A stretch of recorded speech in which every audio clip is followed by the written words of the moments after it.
लिया करो, आप यहाँ जाओ, यहाँ जाके चेक कर लो टाइप ऑफ एरे, तो एक फंक्शन है, ठीक है। और आप सबको शुरुआत में एक बात बताई गई थी कि एरे जो फंक्शन है जिसका ए कैपिटल है, ना सुना, इसका ए कैपिटल है, तो ये हमारे लिए कैसा फंक्शन है, इसको हम बोलते हैं ये एक तरीके का क्लास जैसा फंक्शन है, क्लास की तरह ट्रीट होने वाला फंक्शन है। तो इसका मतलब हम आगे चल के एक फंडा पढ़ने वाले हैं, क्लास कंस्ट्रक्टर, या क्लास कंस्ट्रक्टर ना बोलूं मैं इसे बोल दूं क्योंकि क्लास जैसा है, क्लास तो है नहीं, लाइक वर्ड यूज करो, लाइक का क्लास है, तो हम इसको एक नाम देते हैं फंक्शन कंस्ट्रक्टर। तो असल में हम बोले एरे को, अगर कोई पूछता है हमसे तो हम बोलेंगे इट्स अ फंक्शन कंस्ट्रक्टर, क्योंकि वो ऑब्जेक्ट बनाने का काम करेगा हमारे लिए, जिससे हम ऑब्जेक्ट बना पा रहे हैं। तो एरे अगर फंक्शन कंस्ट्रक्टर यानी कि क्लास की तरह है, तो इसके अंदर भी बहुत सारे फंक्शंस होते हैं। तो इसके अंदर भी क्या है, बहुत सारे तरीके के फंक्शंस है हमारे पास। हाँ जी, यहाँ तो बात समझ आ गया सबको। अब आते हैं आगे, तो वो आवाज कट गई थी ड्राइंग पे, मेरे को एक बार दोबारा बता दो, वाईफाई में प्रॉब्लम है। देख भाई, एरे जो है हमारे पास वो एक फंक्शन है यहाँ पर हमारे पास, क्योंकि हम जब लिख रहे हैं ई इंस्टेंस ऑफ एरे, तो अगर हम टाइप ऑफ एरे पूछेंगे तो क्या बताएगा, फंक्शन है, ठीक है। और ये जो फंक्शन है हमारे पास, ये बिहाइंड द सीन क्लास की तरह काम करने वाला है, तो हम इसलिए इसे क्या बोल रहे हैं, फंक्शन कंस्ट्रक्टर है, ठीक है। तो ये हमारे लिए क्या है, एक फंक्शन कंस्ट्रक्टर है। यहाँ तक बात क्लियर हो गई। अब ये फंक्शन कंस्ट्रक्टर है, तो ये क्लास की तरह काम कर रहा है, तो इसके अंदर बहुत सारे फंक्शंस होंगे, ये हम देखने वाले हैं। तो ये जो हम पढ़ रहे हैं ऑब्जेक्ट ओरिएंटेड जैसी चीज पे हम आने वाले हैं, तो हम यहाँ पर बोलते हैं कि ये ना, ये प्रोटोटाइप बेस्ड है यहाँ का ऑब्जेक्ट ओरिएंटेड, क्लास बेस्ड नहीं है। तो हम यहाँ वर्ड यूज करते हैं प्रोटोटाइप बेस्ड है, नया तरीका है चीजों को समझने का। तो हम समझते हैं प्रोटोटाइप बेस्ड कैसे है, फिर हम बनाएंगे अपनी क्लासेस तो और क्लियर होगा। तो अभी फंडामेंटली क्या समझो, एरे बिकॉज एक क्लास ऐसी चीज है, तो हम यहाँ वर्ड यूज करते हैं प्रोटोटाइप। तो जब भी हम लिखते हैं एरे डॉट प्रोटोटाइप, तो ध्यान देना वो क्या देता है, देखो हमें वो कहता है मैं आपको इसके अंदर फंक्शंस तो दूंगा। तो इसका मतलब अगर आप समझो तो ये सब जो यहाँ दिख रहे हैं आपको, ये सारे these are the member functions, ये मेंबर फंक्शंस है किसके, एरे के। लेकिन यहाँ अगर आप देखो तो ये कंस्ट्रक्टर है एरे का, लिखा भी उसके सामने। तो जब भी आप कोई क्लास बनाते हो तो क्लास के अंदर क्या होता है, कंस्ट्रक्टर होता है, और साथ में कौन होते हैं, मेंबर फंक्शंस होते हैं। मेंबर फंक्शंस का मतलब क्या होता है, जिनको ऑब्जेक्ट बना के आप यूज कर सकते हो, ऐसे मेंबर फंक्शंस ने दिए। तो हम क्या पढ़ने वाले हैं, एरे के अंदर जो मेंबर फंक्शंस है उन्हें हम पढ़ने वाले हैं कि एरे के अंदर कौन कौन से फंक्शंस है, उनका रूल क्या है। तो इंटरव्यू यही बात पूछेगा आपसे कि एरे है क्या, तो आपने बोल दिया इट्स अ फंक्शन। किस टाइप का फंक्शन, फंक्शन कंस्ट्रक्टर है। फंक्शन कंस्ट्रक्टर बिहेव लाइक अ क्लास, ठीक है। तो फंक्शन कंस्ट्रक्टर क्यों, because it is prototype based, it is not class based. तो एक नया वर्ड आ गया प्रोटोटाइप बेस्ड, हर चीज प्रोटोटाइप बेस्ड है। तो जब हम लिखा एरे डॉट प्रोटोटाइप, तो असल में हम क्या कर रहे हैं, उसका स्केलेटन देख रहे हैं कि वो अंदर से कैसा है, ये देख पा रहे हैं, ठीक है। तो अगर आप ध्यान दो, अगर आपसे पूछ ले कि क्लास क्या चीज है, तो आप बोलोगे क्लास जो है बेसिकली वो एक प्रोटोटाइप ही है, अगर क्लास की कोई डेफिनेशन पूछता है आपसे तो, ठीक है। तो क्लास हमारे लिए कैसी है, प्रोटोटाइप बेस्ड ही है, ठीक है। तो इस बात को इंटरलिंक करके देखो जरा, तो समझ में आएगी ज्यादा बात। तो ऑब्जेक्ट ओरिएंटेड के हिसाब से अगर तुमसे कोई पूछ लेता, अगर मान लो मैं इंटरव्यू में तुमसे पूछ लेता हूँ कि what do you understand by class, आप सब सी प्लस प्लस पढ़ के आए हो बहुत सारे लोग, तो अगर कोई पूछ लेता है व्हाट इज क्लास, तो क्या बोलोगे, आंसर बताओ अपना, क्लास क्या है, क्या समझते हो क्लास से। कोई रियल टाइप एग्जांपल लेके चलना।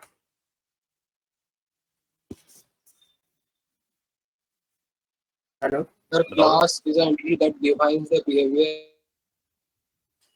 क्या है क्लास, क्लास जैसे हम बोले कि यमहा एक जैसे गाड़ी, तो यमहा एक क्लास है और उसका जो भी बाइक निकलता है अलग अलग है।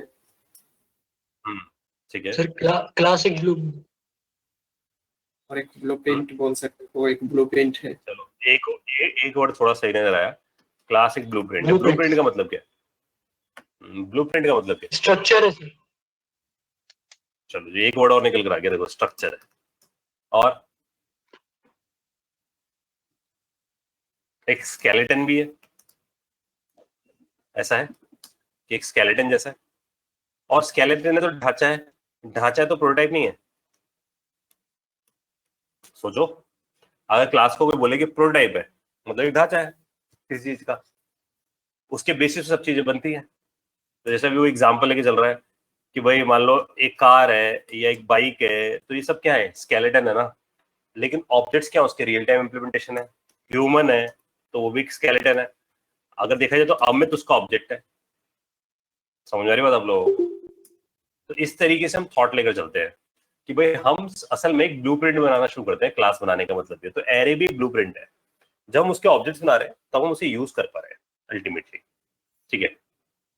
तो अब हमें क्या करना चाहिए, हम यहां से इस ब्लूप्रिंट को यूज कर पाए, तो ये बहुत इंपॉर्टेंट जाने वाला है इसलिए, ठीक है। तो हम यहाँ जाते हैं, एरे डॉट प्रोटोटाइप किया, बढ़िया, हमें समझ आ गया कि इसके अंदर बहुत सारे फंक्शंस। अब इन फंक्शंस को देखना शुरू करते हैं। तो इन फंक्शंस को देखने के लिए मैं यहाँ लेके जाता हूँ, देखो यहाँ जाके फिर से हम एक एरे बना लेते हैं फिलहाल समझने के लिए। ये मैंने एक एरे बनाया। अब मैं बोलता हूँ कि जो एरे बना है इसका इस वक्त आप लेंथ पे जरा ध्यान देना। लेंथ कितनी है, 5 है। अगर मैं एरे डॉट पुश करता हूँ यहाँ पर जाके, तो ये स्टैक जैसा काम करता है। अगर आप लिखा एरे डॉट पुश तो स्टैक जैसा काम करता है। और अगर आप ARR को देखोगे तो देखो लास्ट में जाके ऐड हो जाता है हमारे पास। तो अगर मैं इसमें से हटाना चाहता हूँ तो एरे डॉट पॉप काम करता है, जो भी लास्ट एडिड है उसको हटा देगा, तो 1000 हट गया। तो अगर ध्यान से देखा जाए तो अगर आपसे कोई पूछता है कि भाई क्या यहाँ पर स्टैक होता है, तो आप बोलो एरे ही स्टैक है। यानी एरे ही कैसे काम करता है, स्टैक की तरह, क्योंकि उसके पास पुश और पॉप जैसे फीचर है प्री बिल्ट, ठीक है। और ये बात भी समझ आई, जैसे मैंने इसे ऐड किया तो हमें समझ आया कि एरे जो है वो डायनेमिक है। तो लिंक लिस्ट जैसी कोई भी चीज पढ़ने की जरूरत नहीं पड़ रही है हमें यहाँ पर, क्योंकि ये डायनेमिक है, ग्रो हो जाता है अपने आप, ठीक है। स्टैटिक एरे नहीं है यहाँ का, डायनेमिक एरे है। ग्रो कर सकते हो, डिलीट भी कर सकते हो, श्रिंक भी कर सकते हो। अब श्रिंक करके छोटा हो गया होगा तो 6 की जगह अब साइज कितना हो जाएगा, 5। तो अगर हम यहाँ जाकर एरे को प्रिंट कराते हैं इस जगह, तो आप ध्यान दो अब साइज क्या हो गया आपके पास, 5 हो गया। सबको बात समझ आ रही है? So this is the behaviour, कैसे वो काम करता है, ठीक है। तो हमें समझ आ गया कि एरे का बिहेवियर कैसा है। ये क्लियर हुआ? पुश समझ आया, पॉप समझ आया। अब ये सोचना है कि अगर मेरे को डिलीट करना हो एरे में से, तो एरे में डिलीट करने की बहुत सारी वैरायटी बनाई लोगों ने। इन्होंने बोला देखो एरे डॉट लेंथ को उठाकर 0 कर दो तो एरे एम्प्टी हो जाएगा, क्योंकि एरे की लेंथ कितनी, 5। आप रीअसाइन कर दो उसमें 0। अब अगर आप एरे को देखोगे तो देखो एरे खत्म हो जाएगा। समझ आई बात? तो अगर पूरा एरे एक ही बारी में वैनिश करना है तो array dot length equal to 0, पूरा एरे खत्म, ठीक है। अब मान लो मेरे पास एरे, फिर से आते हैं उसी एरे में, ये एरे। अब मैं अगर ये लिख दूं array dot length equal to 3, तो क्या करेगा, शुरू के 3 एलिमेंट रख लेगा 1 2 3 और 4 5 को डिलीट मारेगा, ठीक है। तो अब एरे की लेंथ इसने रिड्यूस कर दी, 1 2 3 रह गई। तो ये समझ आई सबको बात? तो बड़ी इजीली तरीके से हमने एरे में से रिमूव भी कर दिया। इसका मतलब रिमूव करने के वक्त तुम्हारे पास 2 तरीके होंगे, नोट रखना है। 2 तरीके, पॉप से भी रिमूव कर सकते हो और लेंथ रीअसाइन करके भी रिमूव कर सकते हो, ठीक है। लेकिन अब बात आती है कोई मिडल में से कोई रिमूव करना है तो क्या करते हैं हम यूज करते हैं array dot splice method. Array dot splice बोलता है कि भाई आप जाकर ना स्टार्ट बताओ किस इंडेक्स पे से डिलीट करना है। तो मैंने बोला 0th इंडेक्स पे से डिलीट करना है। फिर मुझे अगर मैं इसके आगे कुछ नहीं बताता हूँ तो 0 से लेकर आखिर तक सब डिलीट मार देगा। तो अगर आप देखोगे तो ये भी एम्प्टी कराएगा एरे को। तो वापस एरे को रीअसाइन करते हैं। अब मैं जाकर फिर से लिखता हूँ एरे डॉट स्प्लाइस। अब अगर मैं यहाँ लिखता हूँ 0 और उसके बाद मुझे बताना था काउंट, तो मैंने लिख दिया 1।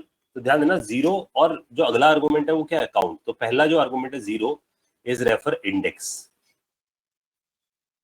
1 इज रेफर काउंट, कि कितने एलिमेंट तुम डिलीट करना चाहते हो।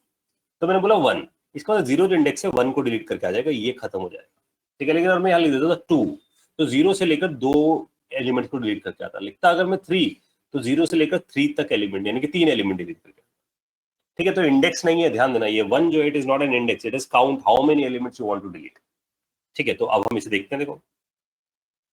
तो यहाँ गए हम स्प्लाइस पे और यहाँ मैंने ऐसा लिखा, तो आप देखो एक एलिमेंट डिलीट हो गया। एरे पे जाके देखते हैं। तो अगर मैं यहाँ लिख देता हूँ, देखो मैं लिख देता हूँ 1, तो फर्स्ट इंडेक्स पे जाओ, फर्स्ट इंडेक्स पे कौन बैठा है, 3, और वहां से 2 डिलीट कर दो। तो इसका मतलब 3 को भी डिलीट कर दो, 4 को भी डिलीट कर दो, ये काउंट आपने 2 दे दिया। तो देखो अब एरे को देखें, तो ये तरीका समझ आया, स्प्लाइस के थ्रू आप मिडल ऑफ एलिमेंट्स को भी डिलीट करके आ सकते हो, ठीक है। तो ये आपके पास एक और तरीका हो गया, लेंथ से भी डिलीट कर सकते थे, पॉप से भी डिलीट कर सकते थे, स्प्लाइस से भी डिलीट कर सकते थे। तो इन्होंने एरे के लिए मेथड्स बना के दिए हमें ईज करने के लिए हमारी लाइफ को, ठीक है। बहुत काम आएंगे सब, ये हमने एरे बना लिया, ठीक है। तो एरे को है ना ऐसे लेके चलो कि क्लाइंट साइड पे समझना, क्लाइंट साइड पे जो भी तुम डेटा प्रिजर्व करोगे वो एरे में स्टोर कर दिया करो। तो ऐसे समझना, इन रियलिटी सारा खेल परफॉर्मेंस ऑफ एप्लीकेशन का है।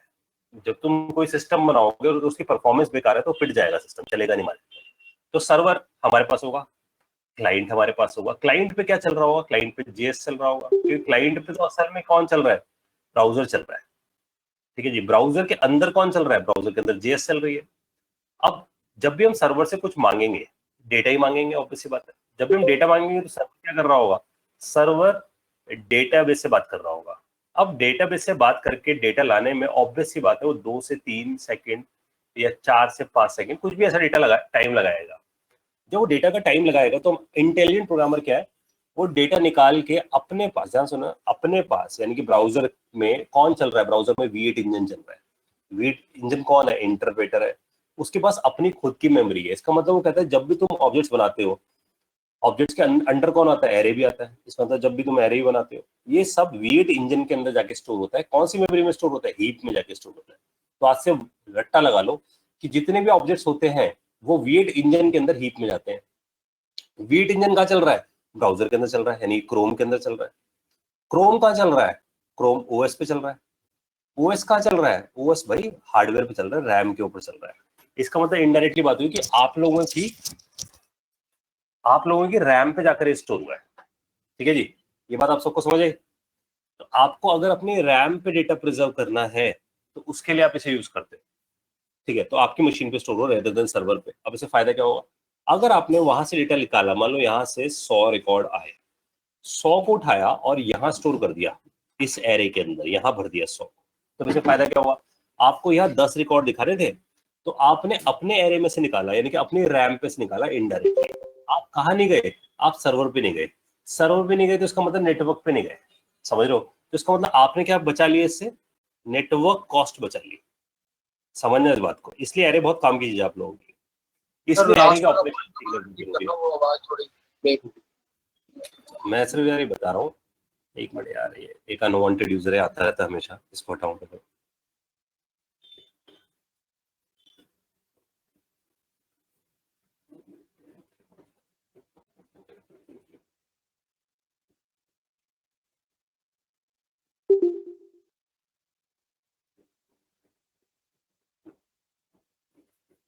हाँ जी, देखो, तो जो हमारा सर्वर है हमारा और क्लाइंट है, आपस में जब बात कर रहे हैं हमारे पास, तो हमारे पास क्या हो रहा है कि हमारा जो सर्वर है वो डेटा जनरेट करेगा बैकएंड से।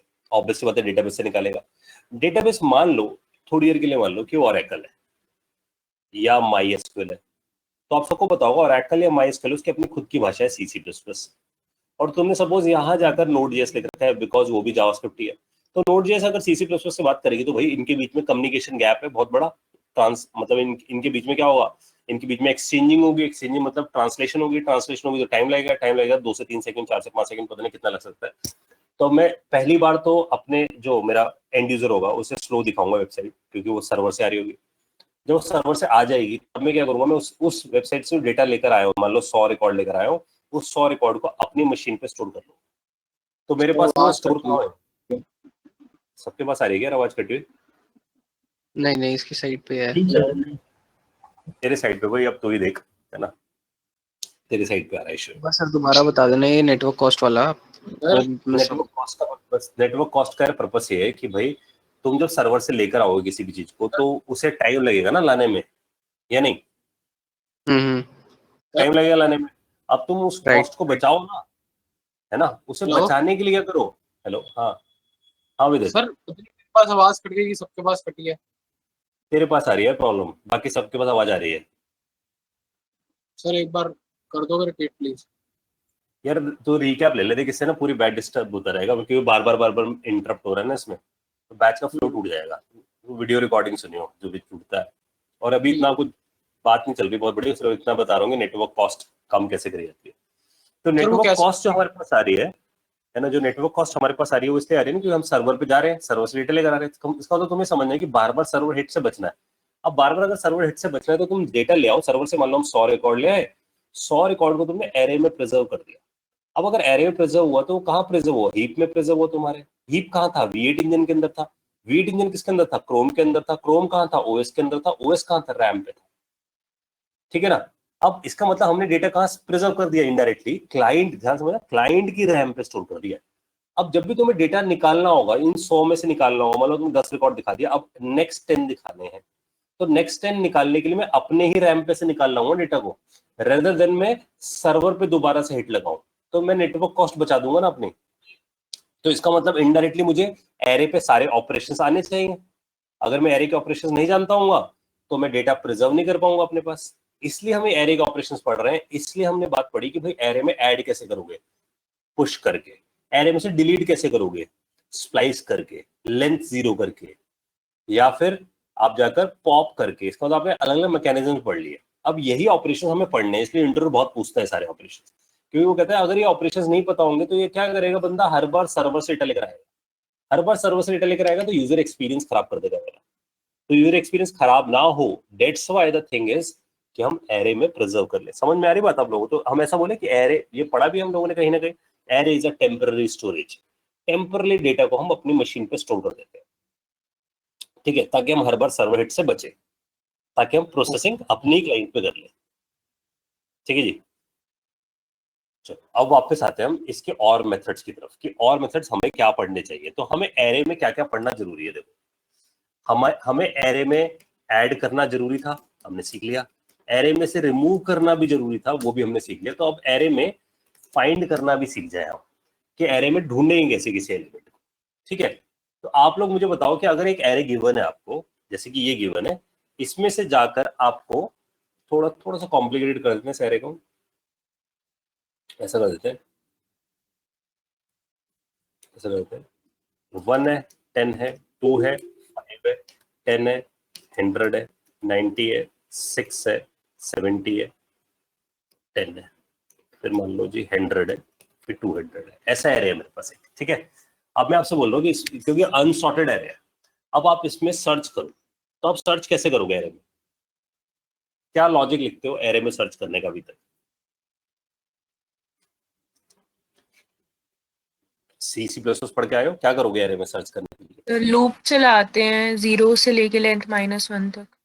तो हम ऐसा बोलते हैं कि हमारे पास दो स्ट्रेटेजी होती है, या तो लीनियर सर्च लगा दो, लूप चलाओ 0 से लेकर आखिर तक, that is called linear search. या एरे को उठा के सॉर्ट कर दो पहले, तो पहले सॉर्ट कर दो और फिर उसके ऊपर बाइनरी सर्च चला दो। बाइनरी सर्च क्या करती है? हाफ कर देती है एरे का, और फिर सर्च करना शुरू करती है।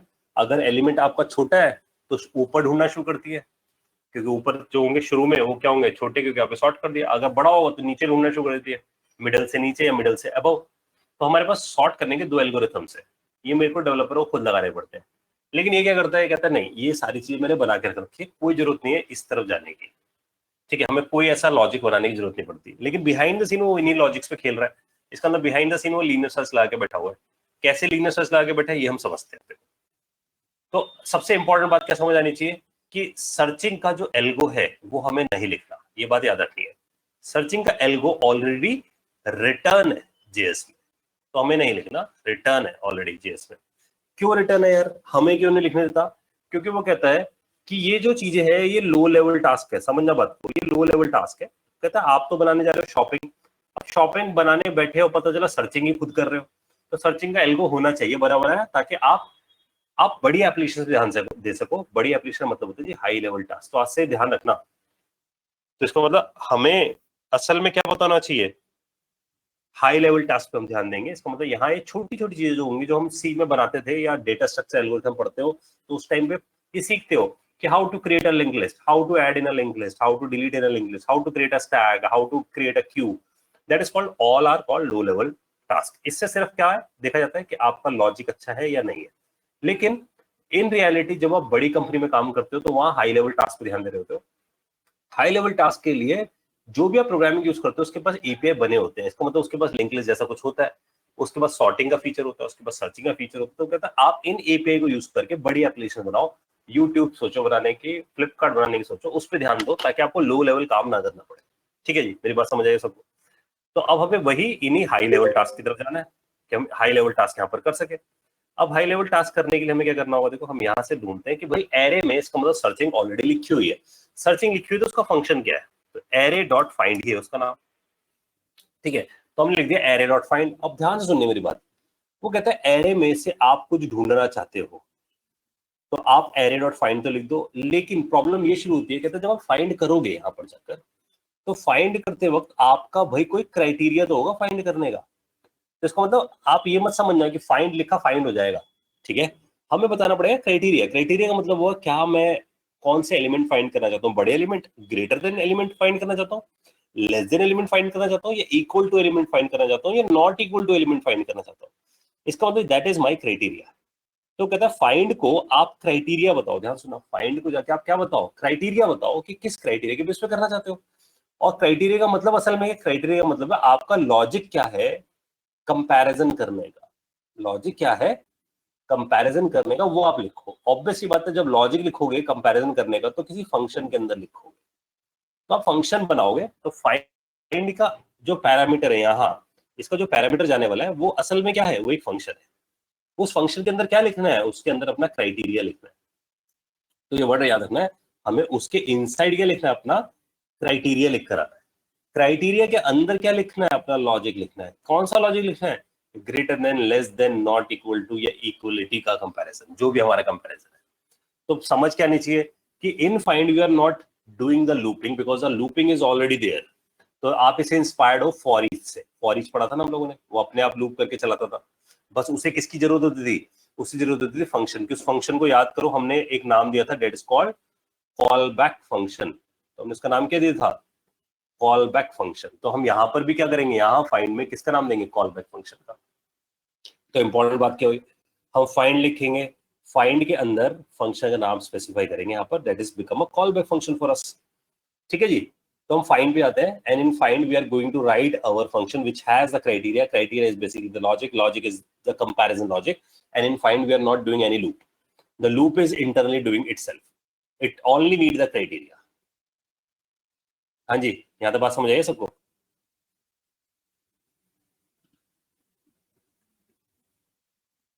यहाँ तो देखो गाइस, कोई डाउट इसके अंदर? यस सर, आ गया समझ।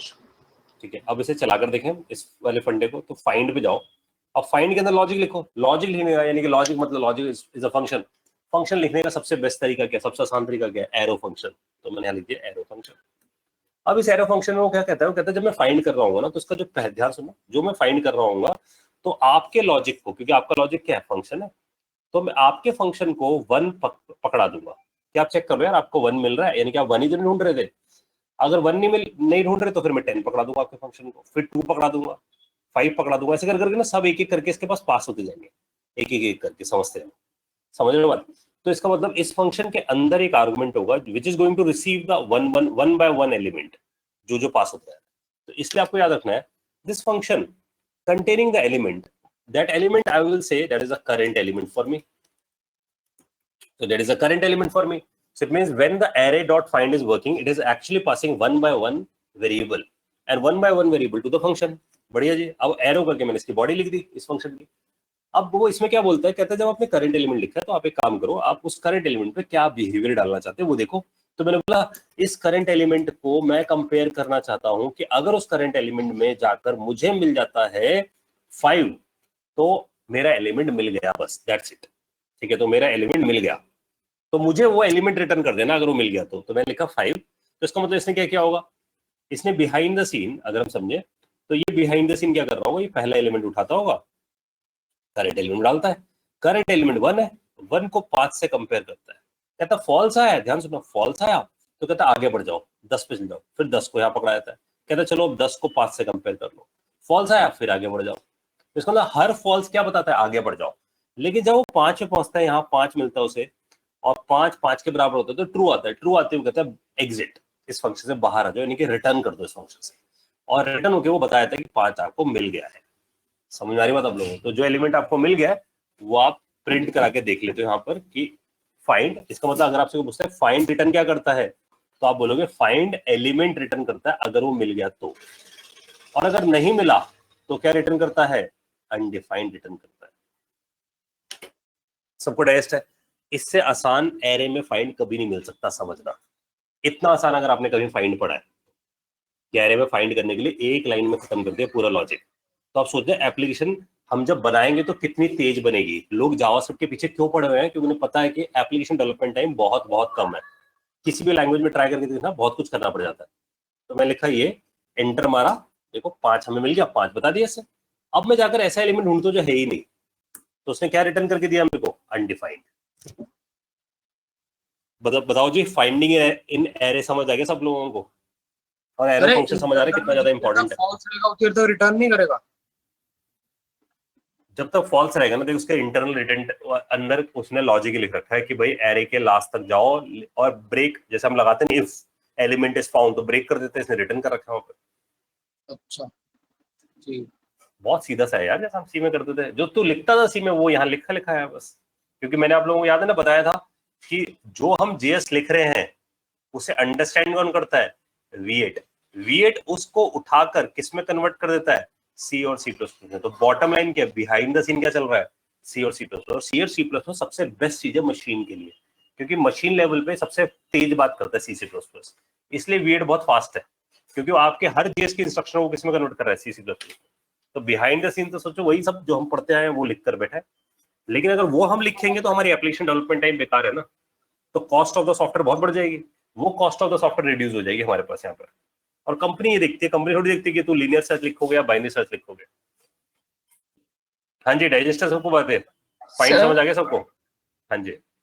ये जो हमने आर्गुमेंट का नाम दिया है करंट एलिमेंट, तो जब मतलब वो कंपाइल या इंटरप्रेट होना शुरू होता है तो वो उसको एज अ जीरो, मतलब जीरो इंडेक्स से शुरू करता है।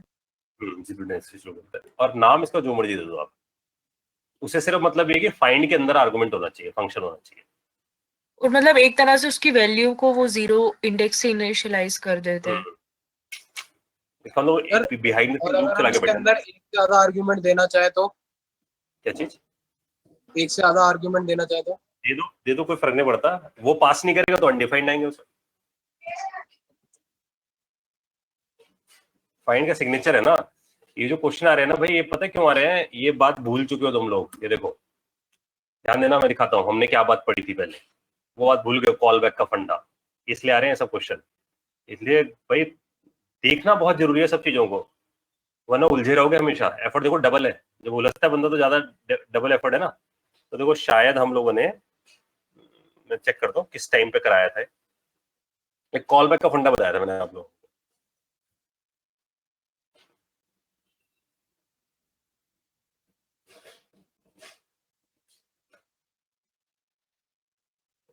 कब करा था हमने?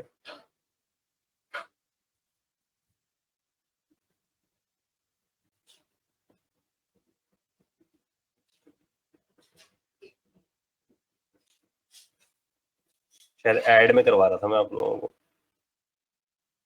जो हमने ऐड बनाया था ना भाई, कि जितने मर्जी आर्गुमेंट भेज दो इसके अंदर, तब मैंने आपको कॉल बैक का फंडा समझाया था।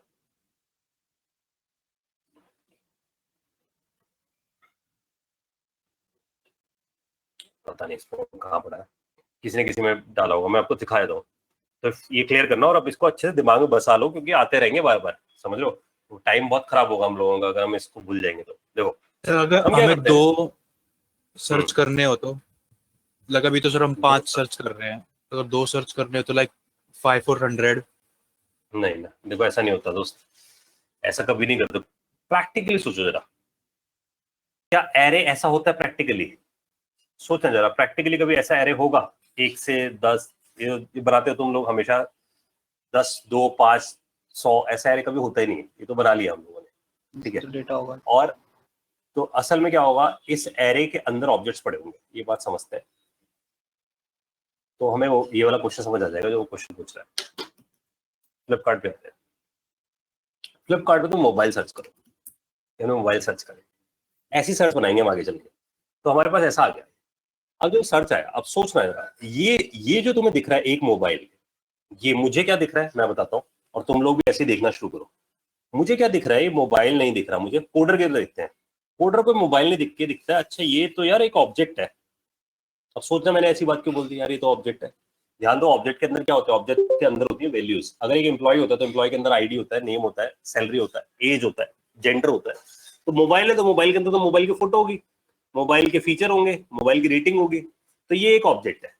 अब अगर हम इसके नीचे जाते हैं, ठीक, तो इसके नीचे जो आपको दिखना चाहिए, ये जो दूसरी वैल्यू है, ये भी क्या है अपने आप में, एक और ऑब्जेक्ट। तो अगली वैल्यू भी क्या है, एक और ऑब्जेक्ट, फिर अगली वैल्यू भी ऑब्जेक्ट, फिर अगली वैल्यू भी ऑब्जेक्ट, फिर अगली वैल्यू भी ऑब्जेक्ट। इसका मतलब ऑब्जेक्ट ऑब्जेक्ट ऑब्जेक्ट ऑब्जेक्ट आ रहे हैं। अब ये सारे ऑब्जेक्ट किसके अंदर भर के आ रहे हैं, सोचना जरा, ये क्या चीज होगी फिर? ये जो इतने सारी चीजें आई ऑब्जेक्ट के अंदर, ये ऑब्जेक्ट्स आए, लेकिन भर के आए, सोचो भाई।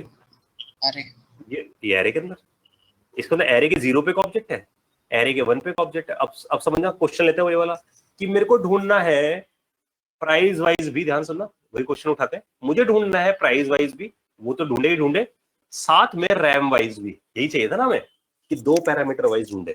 तो क्या करेगा वो, इस ऑब्जेक्ट के अंदर जो 2 चीज ढूंढ कर आएगा, एक तो प्राइस, जो प्राइस होना चाहिए, तो 4000 से शुरू होने वाला मोबाइल और 6 GB रैम वाला मोबाइल।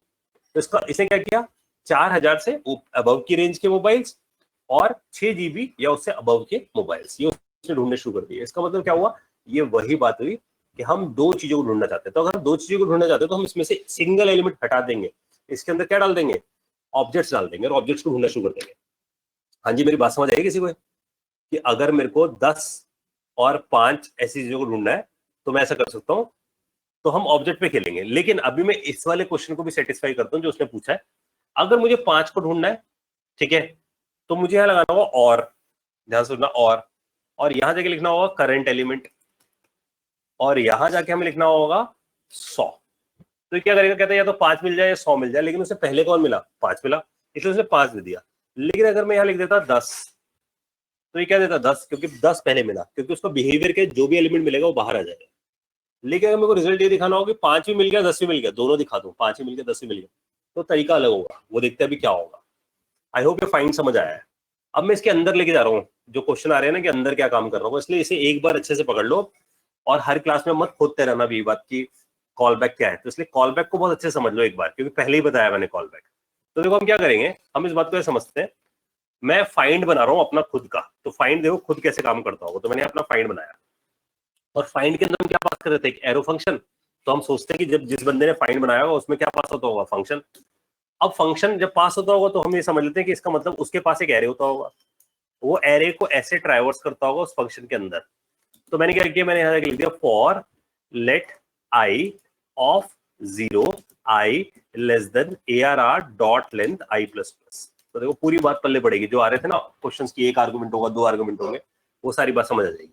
यहां से मैं फंक्शन को कॉल लगा दूंगा, क्या पास करके, एरे ऑफ i पास करके। तो एरे ऑफ i पास हो गया। इससे क्या निकल कर आएगा, इससे ये फंक्शन कॉल होना शुरू हो जाएगा। ठीक है, अब फंक्शन कहां से आएगा कैसे आएगा ये हम देखते हैं। तो अब ध्यान दो, मैं जब इसे इंटरनली कॉल लगा रहा हूं तो मैं कितने आर्गुमेंट पास कर रहा हूं, सिर्फ एक पास कर रहा हूं, एक। ठीक है, अब मैंने क्या किया, इसको यहाँ क्या गड़बड़ करी हुई मैंने, ब्रैकेट गड़बड़ कर दिया क्या मैंने, अच्छा फॉर या यहाँ लग गया गलती से मेरे पास वैर की, एरे वेरिएबल वैर आना चाहिए। वैर कर रहा हूं। अब ये मैंने चेंज कर दिया यहाँ पर। ठीक है, अब देखो जरा यहाँ पर क्या होगा इस केस में। मैं इसे थोड़ा इधर कर देता हूँ, चैट विंडो भी खोल के रखता हूँ आप लोगों की। तो देखो हमारे पास कुछ ऐसा हो गया, तो फंक्शन तो बन गया। अब इसे इल्यूजन लेना बिल्कुल इसी वाले स्टाइल में, जैसे हमने फाइंड को कॉल लगाया था उसके अंदर क्या पास किया था, करंट एलिमेंट। ये बात कैसे समझ आई कि जो फंक्शन में पास करूंगा उसमें सिर्फ एक ही आर्गुमेंट होगा। तो मैं यहां जाके लिखता हूँ फाइंड, ध्यान देना फाइंड, और फाइंड के आगे लिखता हूँ करंट एलिमेंट, बिल्कुल वैसे लिख रहा हूँ जानबूझ के, और फिर एरो, और फिर बोलता हूँ कि भाई सपोज मैं यहाँ बोलता हूँ कंसोल डॉट लॉग, कि भाई इसे जाकर प्रिंट करा के दिखा दो, कंसोल डॉट लॉग। और कंसोल डॉट लॉग में किसे प्रिंट कर देता हूँ, करंट एलिमेंट को। तो फ्लो देखना कैसे चला, फ्लो चला, फाइंड को मैंने बुलाया, ये गया जी फाइंड, करंट एलिमेंट, ये पूरा जो हिस्सा है, ये जो पूरा हिस्सा है हमारे पास, ये क्या है हमारा, दिस इज फंक्शन। तो ये सब कुछ उठ के किस में चला गया, ये सब उठ के चला गया FN में। ध्यान देना, ये पूरा फंक्शन उठ के किस में चला गया, FN के अंदर। अब मैंने लूप चला दी है। अब सोचो FN में मैं क्या पास कर रहा हूँ, एरे ऑफ i। तो इसका मतलब एरे ऑफ i बार बार किस में जा रहा है, करंट एलिमेंट में। क्यों, क्योंकि FN कौन है, FN ये पूरा फंक्शन है। अब ऑब्वियस ही बात है भाई, जिसने फाइंड बनाया होगा उसने एक आर्गुमेंट पास किया होगा, तो तुम 2 आर्गुमेंट पास करके 3 आर्गुमेंट पास करके क्या फायदा उठाओगे, कुछ भी नहीं, क्योंकि वो तो एक ही आर्गुमेंट पास कर रहा है ना। अब सबको बात डाइजेस्ट होगी कैसे, ये विदित समझ आइए बात भाई। तो जो हम अंधेरे में तीर चलाने में एक आर्गुमेंट पास कर देते, दो आर्गुमेंट पास कर देते, वो ऐसे नहीं है, क्योंकि उसने इंटरनली जब लूप चलाई है तो वो क्या कर रहा है, वो एक एक आर्गुमेंट पास कर रहा है, वो एक एक आर्गुमेंट तुम्हारे पास यहाँ से जा रहा है। और आई थिंक ये बात भी समझ आई अनमोल कि भाई जीरो पे क्यों जाता है, क्योंकि वो भाई जीरो से तो शुरू कर रहा है लूप अंदर जाकर। तभी तो मैंने बोला बार बार कि फाइंड नाम का जो फंक्शन है वो इंटरनली लूप चला के बैठा है, हमें नहीं चलानी लूप।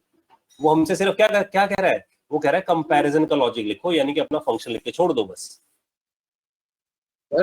डाइजेस्ट है बातें? सर हम डायनेमिकली कैसे करेंगे? अब तो हमने स्टैटिकली दे दिया ना फंक्शन के अंदर की 5 है और 10 है। हाँ तो यार वो डायनेमिकली हो जाएगा, फंक्शन के अंदर अपना आर्गुमेंट पास करके छोड़ देंगे ना हम। इन रियलिटी डॉक्यूमेंट डॉम से बाइंड कर देंगे, डॉक्यूमेंट और गेट एलिमेंट आईडी से उठा लेंगे उसे एक वेरिएबल में डाल देंगे, ठीक है ना। मतलब वही चीज पूछ रहे हैं ना जो हम जानते हैं, समझो ध्यान से देखो ये बात, ये सबको डाइजेस्ट हुई वही बात कि ये कॉल बैक का फंडा है, ये पढ़ा है हम लोगों ने पहले भी। हम क्या पास कर रहे हैं, अपना फंक्शन पास कर रहे हैं यहाँ पर, और वो फंक्शन अंदर से कॉल लगाया जा रहा है। तो मैंने याद हो आपको एक बहुत पहले तरीका बताया था कि कॉल बैक में फंडा होता है कॉल अर्ली। हम कॉल क्या कर रहे हैं,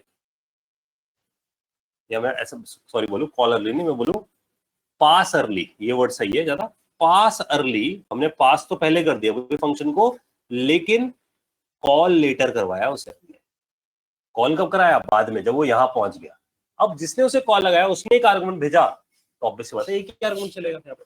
ये इंटरनली कोड है कोई फाइंड का। ये देखो किसी को डाइजेस्ट हुआ है नहीं हुआ है पूछे मेरे से, ठीक है। लेकिन थिंकिंग दो बार रखो अपनी, समझ रहे हो, मतलब जो भी हम सोच रहे हैं उसे दो बार अच्छे से कनेक्ट करें कि हाँ जी हो क्या रहा है। यही ब्यूटी है जावास्क्रिप्ट की, वो हर चीज आसान तरीके से कराना चाहता है। जो भी बंदा सीसी प्लस पढ़ के आया वो मुश्किल तरीके से हर चीज सीख कर आया है, क्योंकि इन्होंने डेवलपमेंट कॉस्ट हटानी है आपकी। आप समझना, सॉफ्टवेयर में जब तक सॉफ्टवेयर का डेवलपमेंट टाइम कम नहीं होगा तब तक सॉफ्टवेयर महंगा ही बिकेगा, और कंपटीशन इतना है मार्केट में, लोग सस्ता सॉफ्टवेयर बेचना चाहते हैं। सस्ता बेचने का सिर्फ तरीका होता है कोड कम करा जाए और फास्ट किया जाए। फास्ट सिर्फ तभी किया जाएगा जब प्री बिल्ड चीजें होंगी ज्यादा से ज्यादा, ठीक है जी। तो ऐसे चलाए, ये हमने चलाया, ये प्रिंट हो गया हमारे पास। सर मतलब इसमें ये हो रहा है कि जो मतलब हमने फाइंड के बाद लिखा है करंट एलिमेंट वाली लाइन डॉट लॉग, वो जाके एफ की जगह पे पेस्ट हो गई है। बिल्कुल बिल्कुल, ये बिल्कुल ऐसे तो है जैसे हम पास करते थे भाई। जैसे कभी आपने किसी फंक्शन के अंदर मान लो फाइंड में आप 10 पास करते हो, 10 इज व्हाट, योर आर्गुमेंट। इस बार जो आर्गुमेंट है वो अपने आप में क्या है, एक पूरा फंक्शन है। तो ये जावास्क्रिप्ट की ब्यूटी है ना कि फंक्शन के अंदर फंक्शन को पास करा सकता है। तो हमने पूरा फंक्शन उठाकर यहाँ दे दिया, एफएन में चला गया, और जब नीड आई तो एफएन को बुला लिया। एफएन को बुलाने का मतलब क्या है, इस फंक्शन को बुला लिया, और ये वाला आर्गुमेंट इसके अंदर चला गया। ओके ओके ओके, ठीक है ना।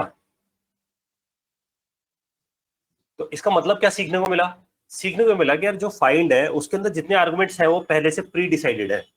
हम उसके अंदर अपने हिसाब से जो मर्जी आर्गुमेंट भेज दें वो काम के नहीं होंगे, क्योंकि वो जो जिसने बनाया है वो इंटरनली क्या कॉल लगा रहा है वो हमें समझना बहुत जरूरी है। इसलिए वो फाइंड में एक आर्गुमेंट लेके चल रहा है, ठीक है जी। तो हमें फाइंडिंग समझ आ गई कि फाइंड कैसे कहता है।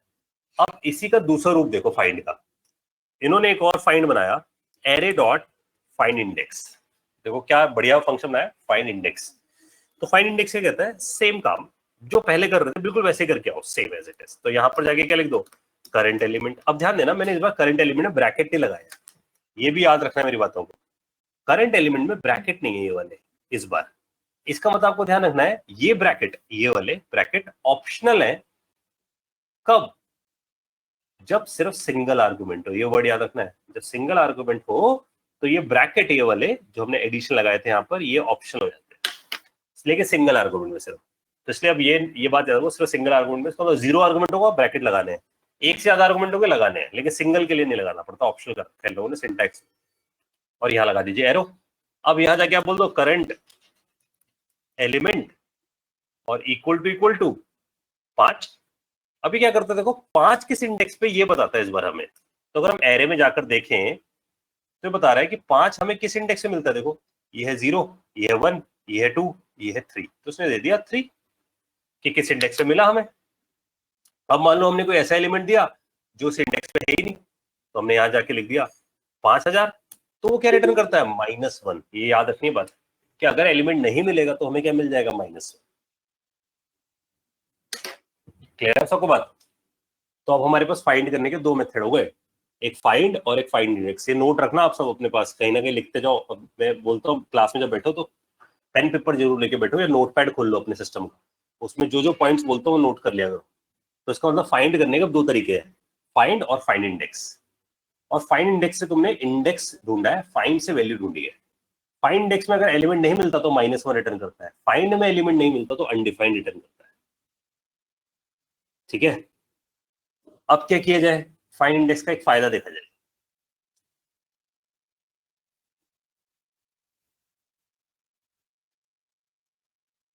फर्स्ट अकरेंस, पहली वाली, बस वही दे। ठीक है, हाँ जी, यहाँ तक बात समझ आ गई हमें। तो जो भी पहला मिलेगा वो देगा आपको। अगर हमने 10 को ढूंढा तो 10 हमें फर्स्ट इंडेक्स में मिल गया, पर बस ये देगा, आगे नहीं ढूंढेगा, वो ब्रेक कर जाता है वहीं से इंटरनल। अब हम बात करते हैं इसी के साथ साथ इस फाइंड इंडेक्स का फायदा क्या उठाएंगे। इस फाइंड इंडेक्स का फायदा ये, जैसे मैंने आपको बोला स्प्लाइस, ध्यान सुनना। मैंने बोला मेरे को है ना 5 को डिलीट करना है, ध्यान देना, 5 को डिलीट करना है मेरे को, तो क्या करना पड़ता है, मेरे को 5 का इंडेक्स निकालना पड़ेगा, 0 1 2 3 ऐसा करना पड़ेगा। लेकिन अगर मैं स्प्लाइस में, ये मेरे से क्या मांग रहा है, इंडेक्स मांग रहा है, तो अगर मैं जाकर ये काम कर दूं, ये लाइन उठाऊं, इसको कॉपी करूं, यहां से क्या निकाल लूं, इंडेक्स निकाल लूं, ये आगे इंडेक्स, और यहां जाकर मैं इंडेक्स पास कर दूं। ठीक है, और उसके बाद क्या बताते हैं हम, एक एलिमेंट डिलीट करना है, तो क्या होगा, ये 5 को ढूंढेगा, ध्यान देना, ये 5 को ढूंढेगा, इंडेक्स में आएगा, 5 का इंडेक्स मिलेगा, 5 का इंडेक्स होगा 0 1 2 3, थर्ड इंडेक्स पे से फर्स्ट एलिमेंट डिलीट कर देगा, यानी कि थर्ड इंडेक्स पे से एक एलिमेंट डिलीट कर देगा, तो 5 डिलीट हो जाएगा। तो ये प्रैक्टिकल यूज है फाइंड इंडेक्स का, हाफ फिट होता है हमारे पास। तो अगर आप देखो एरे को देखो तो 5 एरे में से गायब, तो आपने ढूंढा और फिर स्प्लाइस मार दिया, तो स्प्लाइस से बिल्कुल बेस्ट फिटेड है। क्लियर है सबको बातें? ठीक है, तो डेवलपर क्या क्या काम करते हैं देखो जरा। डेवलपर क्या क्या काम करते हैं, वो है ना, जाकर इस लाइन को ऐसे भी लिखते हैं, वो लिखते हैं array dot splice, array dot splice, ये लिखा हमने, ब्रैकेट लगाया, और वो क्या करेगा डेवलपर, इस लाइन को उठाएगा सीधा सीधा, इसको कॉपी करेगा, यहां डाल देगा, और यहां जाकर 1 लिख देगा। ठीक है, और डिलीट करके आ जाएगा। तो हम 5 तो ऑलरेडी डिलीट कर चुके हैं, हम 2 को डिलीट करते हैं, तो मैंने लिखा 2, तो 2 डिलीट हुआ, एरे में जाके देखते हैं। ठीक है जी, सबको समझ आ गई बातें? तो स्प्लाइस के साथ फाइंड इंडेक्स बहुत बढ़िया चीज है, और फाइंड करने के 2 मैकेनिज्म समझ आ गए। ठीक है, अब बात आती है कि अगर मेरे को एलिमेंट जो मेरे पास है वो मल्टीपल अकरेंस वाले एलिमेंट ढूंढने से 100 है, 100 बहुत बार है, 10 बहुत बार है, अब मुझे सारी अकरेंस काउंट करके निकालनी है।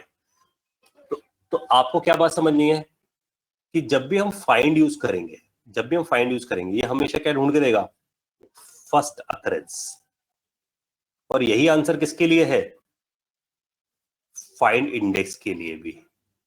यही सेम काम किसके लिए है, फाइंड इंडेक्स के लिए।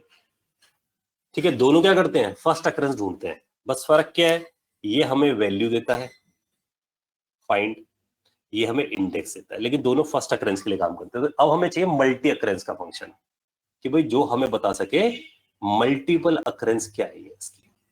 ठीक है, तो मल्टीपल अकरेंस को ढूंढने के लिए देयर इज अ फंक्शन, उस पर आते हैं। यहां तक सबको डाइजेस्ट हुई बात?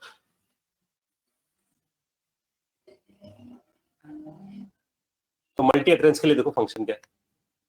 मल्टी अकरेंस के लिए फंक्शन है एरे डॉट, और इसके लिए बनाया गया फिल्टर नाम का एक फंक्शन, तो हम यूज करेंगे फिल्टर। फिल्टर क्या करता है, वो कहता है देखो भाई जितनी तुम्हारी अकरेंस आएंगी, जैसे तुमने 10 ढूंढा, तो जितनी बार 10 आएगा मैं शुरू से लेकर आखिर तक 10 को ढूंढता जाऊंगा। ध्यान सुनना, फाइंड क्या करता था, पहली बार मिला वहीं से बाहर, ये इसको भी ढूंढेगा, इसको भी ढूंढेगा, इसको भी ढूंढेगा, तीनों अकरेंस जितनी मिली तीनों, इन तीनों को उठाकर एक एरे में भर देगा, तो 10 10 10 आ जाएगा यहाँ पर एक एरे में। तो इसका मतलब फिल्टर हमें क्या रिटर्न करके देता है, सब एरे रिटर्न करके देता है। ध्यान देना, फिल्टर का जो रिटर्न टाइप है वो क्या है, सब एरे। इसका मतलब आपको बताता है कि भाई वो कितनी बार आपको मिला है यहाँ पर। ठीक है, तो इसलिए सब एरे दे देगा। अब हम क्या करते हैं, बिल्कुल सेम फंडामेंटल जैसे हम कर रहे थे, यहाँ जाते हैं, यहाँ जाके लेते हैं भाई करंट एलिमेंट एरो और करंट एलिमेंट और यहाँ लिख देते हैं इक्वल टू 10। अब देखो इसने क्या किया, देख रहे हो आप आउटपुट क्या आ रहा है, वो क्या कर रहा है, वो कह रहा है देखो एरे में मैंने ढूंढा, करंट एलिमेंट मिला, और करंट एलिमेंट किसके बराबर मिला, मेरे को 10 के बराबर मिला। तो जैसे मेरे पास 10 के बराबर मिला तो 10 को उठाकर जितने 10 मिलते हैं उन्हें एक सब एरे में डाल दिया। तो असल में मेरे को इनडायरेक्टली क्या मिल जाएगा, इसका काउंट भी। क्यों? क्योंकि मेरे पास एक एरे आ गया, एरे में मैं काउंट निकाल सकता हूं। तो मैं वैसे कर सकता हूं, because it is going to return an array, तो मैं यहां जाके लिख दूं लेंथ, तो मेरे को बदल जाएगा हाउ मेनी एलिमेंट्स, 10 कितनी बार अकर हुआ है मेरे पास। अब सबको बात समझ आया? तो फाइंड वर्सेस फिल्टर में फर्क क्या है कि फाइंड हमें क्या देता है, फाइंड हमें देता है सिंगल एलिमेंट अकरेंस जो भी पहली बार मिला, लेकिन फिल्टर हमें क्या देता है कि वो जितनी बार मिला उसका एक सब एरे रिटर्न कर देता है। इंपॉर्टेंट पॉइंट है, वो सब एरे रिटर्न करता है। हाँ जी, यहां तक सबको समझ आइए? कोई क्वेश्चन इसके अंदर?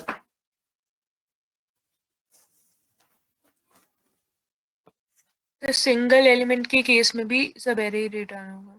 हाँ, सिंगल एलिमेंट के केस में भी सब एरे देगा, यानी कि एक एलिमेंट पकड़ा देगा, लेकिन एरे के अंदर भर के देगा, क्योंकि उसकी रिटर्न टाइप ऐसी है इंटरनली। ठीक है, तो ये सारे प्री बिल्ड फंक्शन है जो डिजाइन किए गए हमारे लिए बहुत ईज करने के लिए।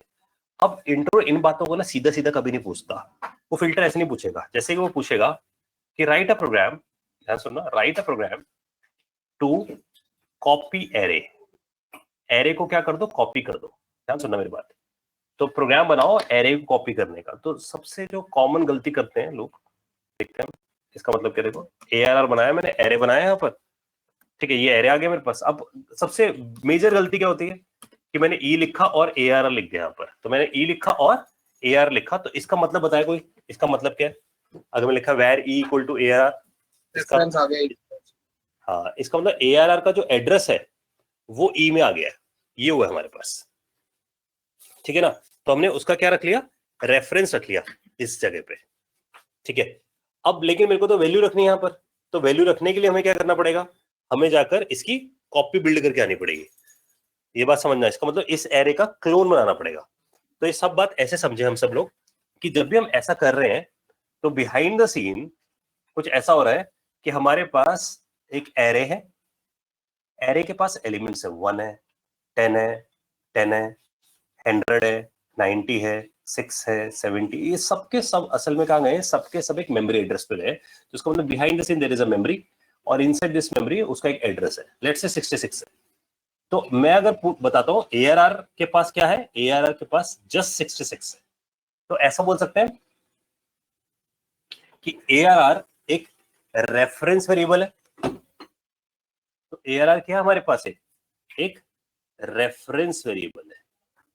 ये वर्ड याद रखना बढ़िया, रेफरेंस वेरिएबल को आप एक नाम दे सकते हो कि पॉइंटर है हमारे पास, ठीक है। और ई के पास भी क्या गया है, वही सेम रेफरेंस, ठीक है। तो ई के पास क्या चला गया है, सेम रेफरेंस। तो कोई फायदा नहीं, इसका मतलब ये हुआ ई के पास भी सेम एड्रेस है और ARR के पास भी सेम एड्रेस। अब इसका प्रॉब्लम क्या है, इसका प्रॉब्लम ये है कि अगर हम ऐसा रखते हैं तो हमें क्या करना पड़ेगा, अगर मैं ई के 0 पे जाता हूं और उसकी वैल्यू बदल कर आ जाता हूं तो उसका सेम इफेक्ट ARR पे भी होगा, क्योंकि दोनों एक एड्रेस पे बैठे हैं, और ई पे तो होगा ही होगा। सबको बात डैश होती है। तो ये चेक हो गया, रेफरेंस चेकिंग पता लग गया हम लोगों को, रेफरेंस ही रख रहा है, क्योंकि मैं ई में अगर चेंज कर रहा हूं तो ARR में भी चेंज हो रहा है। सबको डाइजेस्ट है बातें, ठीक है। अब हम क्या करते हैं, हम बात कर रहे हैं एरे को क्लोन करने की। अब एरे को क्लोन करने के लिए हमारे पास एक आज के जमाने में एक नया तरीका है जो कि बहुत आसान है। तो इंट्रो ज्यादा इंटरेस्टेड ऐसी चीज में नहीं होता, तो क्या करेगा, देखो जरा, जैसे कि हम इंट्रो के में बता दें कि भाई अगर हमें एरे को कॉपी करना था ई के अंदर, तो मान लो हमें एक आर के अंदर से कॉपी करना चाहते हैं, तो बस इतना काम करना था, स्क्वायर ब्रैकेट लिखना था, ट्रिपल डॉट लगाने थे, ट्रिपल डॉट के आगे ARR लिखना था। ये क्या करता है, ट्रिपल डॉट का मतलब आपको समझाया था कि this is a spread operator. यहां जब ये एरे के साथ लगता है तो हम इसे क्या बोलते हैं, स्प्रेड ऑपरेटर। तो ये वर्ड याद रखना, स्प्रेड ऑपरेटर। स्प्रेड ऑपरेटर क्या करता है, वो कहता है जहां पर ये एरे बना है, जिसके अंदर जो एलिमेंट्स पड़े हैं, ऐसे करके और ऐसे करके एक एरे बिल्ड हुआ है, इसका एक एड्रेस है। तो ARR के पास तो बेसिकली एड्रेस है। तो जब ट्रिपल डॉट लगाया जाता है तो क्या करता है, वो एड्रेस पे जाता है, एड्रेस पे से एक एक वैल्यू क्लोन करता है, R में डाल देता है। वो इंटरनली, इसका मतलब इंटरनली एक को ट्रैवर्स करके क्लोन करके R में डाल देता है। तो R के पास अपना खुद का नया एरे है, लेकिन उसके अंदर एलिमेंट्स वही है। अगर खुद का एरे तो ये नए एड्रेस पे, ना कि सेम एड्रेस पे। ये बात ध्यान रखना, R के पास जो एड्रेस है वो कुछ और है, ARR के पास जो एड्रेस है वो कुछ और है। अब अगर आर कुछ एरे में चेंज करेगा तो उसका इफेक्ट एआर पे कभी नहीं होगा, क्योंकि क्लोन बना दिया हम लोगों ने। तो that is a new style, that is called spread operator. ये बात भी हम लोगों ने पहले पढ़ी है। तो अब अगर मैं आर को दिखाता हूँ आप लोगों के सामने, तो arr is this, AR is this, बिल्कुल देखने में सेम है इस वक्त इस मूवमेंट पे। लेकिन अगर मैं जाकर आर में कोई चेंज करके आता हूँ, आर के 0 पे जाकर यहाँ लिख कर आता हूँ 1 1 1, तो आर में तो चेंज होता है लेकिन एआर में चेंज नहीं होता। इससे समझ आता है दोनों अलग अलग मेमोरी एड्रेस पे बैठे हुए हैं। सबको मेरी बात समझ आई? तो इसका मतलब एरे को क्लोन करने का तरीका तो एक बहुत बड़े तरीका आज की डेट में जो ECMA 6 में आया, that is called triple dot ARR, ठीक है ना। तो हमने इसे क्लोन कर दिया इस तरीके से। लेकिन अब वो इंटरो बोलते हैं क्या इसके अलावा कुछ कर सकते हो आप, विदाउट ट्रिपल डॉट कर सकते हो। तो विदाउट ट्रिपल डॉट करने का तरीका देखो क्या है। विदाउट ट्रिपल डॉट करने के तरीके को समझते हैं। इस बात को समझने के लिए हमें यहां जाना होगा वापस, जहां से हमने शुरू कर दी फिल्टर की बात।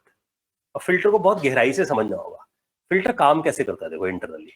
फिल्टर कहता है जो तुम्हारे पास एलिमेंट्स हैं उसको जाकर वो एक एक करके इसको दे रहा है और फिर उसे कंपेयर कर रहा है। और जब ये फॉल्स होता है, ध्यान समझना, जब ये फॉल्स होता है तो ये कहता है इसके पीछे लॉजिक ये है कि वो आगे बढ़ जाता है।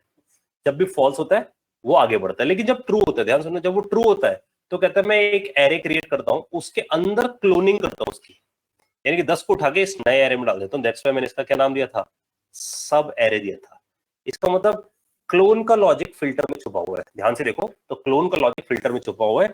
लेकिन क्लोनिंग की शर्त क्या है? क्लोनिंग की शर्त है ट्रू आना चाहिए। कंडीशन क्या होनी चाहिए? ट्रू होनी चाहिए। फॉल्स होता है तो आगे बढ़ता हूं, लेकिन ट्रू होता है तो क्लोन करता हूं। ट्रू होता है तो क्लोन करता हूं, याद रखना इतनी सी बात है। ट्रू होता है तो क्लोन करता हूं, फॉल्स होता है तो आगे बढ़ जाता हूं, है ना, इंक्रीमेंट कर जाता हूं। बस ये लॉजिक है इसके पीछे। बस मैंने इसी बात को पकड़ लिया क्लोनिंग करने के लिए। इसका मतलब मुझे कुछ ऐसा करना है कि ट्रू हो जा, ट्रू हो जा तो क्लोन कर जा। तो फिल्टर से, ध्यान समझना, फिल्टर से मैं क्लोन का लॉजिक बना दूंगा। तो इंट्रो इस डायरेक्शन में ले जाता है आपको। इससे उसे क्या पता जाता है कि इस बंदे को इंटरनल बिहेवियर पता है फिल्टर का, कहीं रट्टा लगा के तो नहीं आया। इसलिए वो ये बात चेक करने के लिए कि इस कैंडिडेट को फिल्टर अंदर से कैसे काम करता है ये बात समझता है।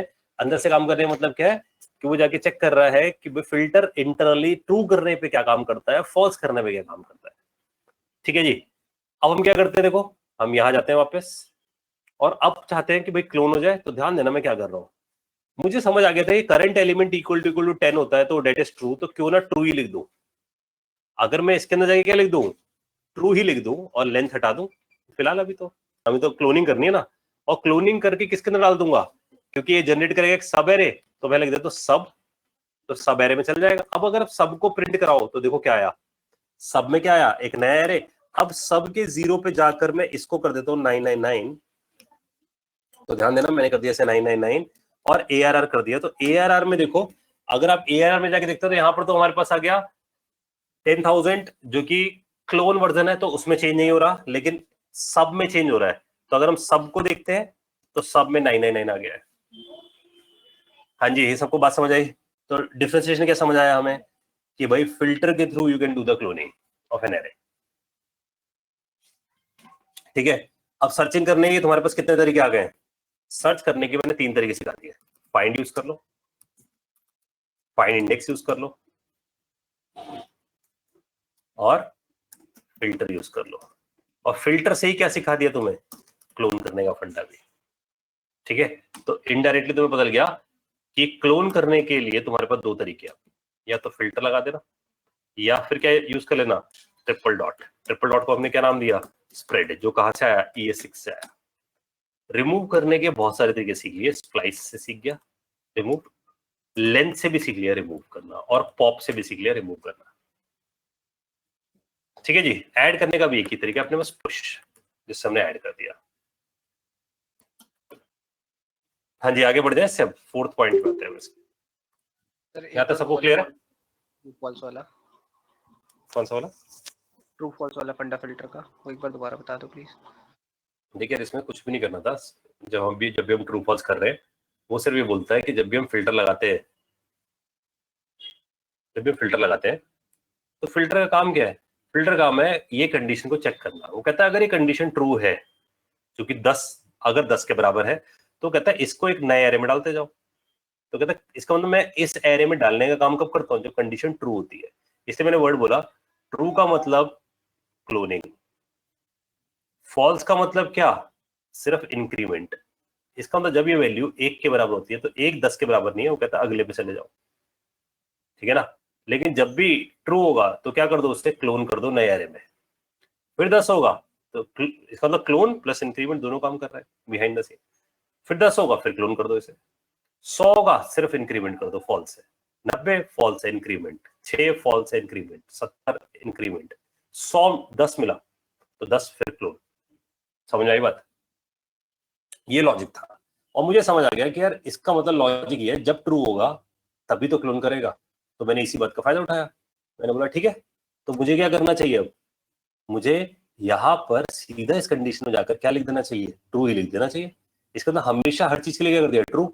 अब इसको अंदर ट्रू हुआ तो क्या करता जाएगा, इसको भी क्लोन, इसको भी क्लोन, इसको भी क्लोन, सब चीजों को उठा के क्लोन मार देगा। हाँ जी, समझ में आई बात आप सबको? ये क्लियर हो गया सबको? आगे बढ़े से तो हमें समझ आ गया यार कि फाइंड करने के कितने मैकेनिज्म्स हैं। अब हमें नेक्स्ट पे जाने कि हम क्या यूज करें। तो अब हम अगले मेथड पे जाते हैं, दैट इज बेसिकली जो कि बहुत इंपॉर्टेंट है अभी। तो हम सीखते हैं फॉर ईच का फंडा पहले, और फॉर ईच के जैसा एक और मेथड है उसको देखेंगे। तो फॉर ईच का काम क्या था भाई, ध्यान देना, एरे डॉट फॉर ईच। इसका मतलब जब भी एरे को, ध्यान देना, ट्रैवर्स करना हो तो ट्रैवर्स करने के लिए there is something called for each. For each कहता है कि देखो भाई मेरे पास जो पहला आर्गुमेंट है वो है करंट एलिमेंट। इसका मतलब एलिमेंट पकड़ा दूंगा तुम्हें, अब उस एलिमेंट को तुम छाप लो, कंसोल डॉट लॉग कर दो और करंट एलिमेंट लिख दो। ठीक है जी, मैं इतना कर दूंगा तो आपको दिख गए खटाखट एलिमेंट सारे। तो फॉर ईच सिंप्लीफाइड मेथड है। इसका मतलब फॉर ईच से तुम्हें समझ आया कि जब भी तुम्हें कोई बोलता है एरे को ट्रैवर्स कर दो तो तुम किससे लगा दो, फॉर ईच को लगा दो। उसमें करंट एलिमेंट है तुम्हारे पास, वो पास के एक एक एलिमेंट जाके तुमने प्रिंट करा दिया। इसके साथ साथ वो एक बात और बोलता है कि आप इसके अंदर एक सेकंड आर्गुमेंट पे भी खेल सकते हो। तो उसके 2 आर्गुमेंट है, 3, लेकिन 2 बहुत जरूरी है।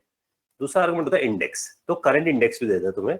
तो तुम अगर यहाँ जाकर इंडेक्स भी छाप दो तो तुम्हें दिखेगा कि तुम्हारे पास आउटपुट आएगा, उसमें एलिमेंट तो आएंगे लेकिन साथ में क्या प्रिंट होंगे, इंडेक्सेस भी प्रिंट होंगे। तो एरे डॉट फॉर ईच से हमें समझ आ जाता है ट्रैवर्स। आई थिंक इसमें कोई दिक्कत नहीं होगी किसी को भी कि फॉर ईच कैसे काम कर रहा है। यहाँ तक सबको क्लैरिटी है? ठीक है जी, अब इससे आगे बढ़ते हैं। एक और बहुत बहुत इंपॉर्टेंट मेथड है जिसका नाम है मैप। अब ये मैप क्या करता है, ध्यान सुनना मेरी बात को। फिल्टर और मैप में डिफरेंस आता है हमेशा इंटरव्यू में, क्योंकि आसपास जैसा काम करते हैं। मैप कहता है कि भाई मैं भी ना एरे क्लोनिंग जैसा काम करता हूं, मतलब जितना बड़ा, ध्यान सुनना, जितना बड़ा तुम एरे दोगे उतना बड़ा एरे वापस दूंगा। ठीक है, जितना बड़ा एरे पास करोगे उतना बड़ा एरे वापस दूंगा।